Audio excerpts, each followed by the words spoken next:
Serial तुमसे तुम तक में अब रिश्तों की शतरंज बिछ चुकी है, जहां हर चाल किसी की किस्मत बदल सकती है। इस बार कहानी का केंद्र है अनु की शादी की बात, और वो भी उसकी मर्जी के बिना।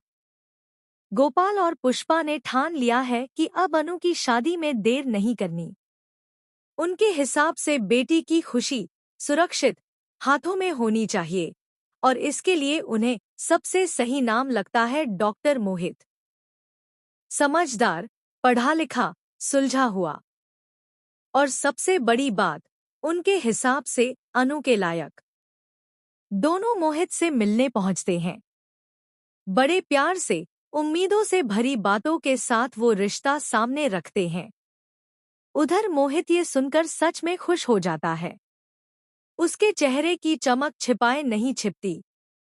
उसे हमेशा से अनु पसंद थी, और अब जब बात शादी तक आ गई, तो उसके मन में सचमुच लड्डू फूटने लगते हैं। वो इसे किस्मत का इशारा समझ बैठता है। लेकिन कहानी इतनी सीधी कहाँ रहने वाली है। उसी वक्त एंट्री होती है सिमरन की, अनु की सच्ची दोस्त, जो सिर्फ खुशियों में साथ देने वाली नहीं, बल्कि मुश्किल फैसलों में ढाल बनकर खड़ी होने वाली है। उसे पता है कि अनु किस दौर से गुजर रही है। वो जानती है कि अनु ने अपने दिल को दबा रखा है सिर्फ अपने माता पिता की खुशी के लिए। सिमरन चुप नहीं रहती। वो सीधे मोहित से मिलती है। बिना घुमाए फिराए उसे सच्चाई दिखाती है, अनु और आर्यवर्धन की साथ वाली तस्वीर। फिर कहती है, ये रिश्ता कागज पर सही लग सकता है, लेकिन दिल से नहीं।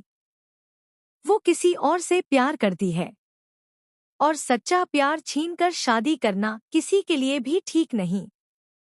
ये सुनते ही मोहित के पैरों तले ज़मीन खिसक जाती है।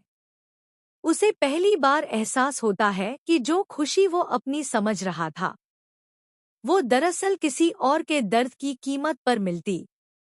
वो कुछ देर चुप रहता है, फिर एक बड़ा फैसला लेता है। वो खुद इस रिश्ते से पीछे हट जाएगा। मोहित का ये कदम कहानी में बड़ा मोड़ लेकर आता है। वो गोपाल और पुष्पा के सामने साफ कह देता है कि वो इस शादी के लिए तैयार नहीं है। कारण नहीं बताता, लेकिन इतना जरूर कहता है कि जब लड़की का दिल कहीं और हो, तो शादी सिर्फ समझौता बन जाती है। उधर अनु इस सब से अनजान, अपने ही अपराध बोध में जी रही है। उसे लगता है कि उसने अपने माता पिता को निराश किया है, और आर्य को भी अधर में छोड़ दिया है। लेकिन जल्द ही उसे पता चलेगा कि उसकी दोस्त ने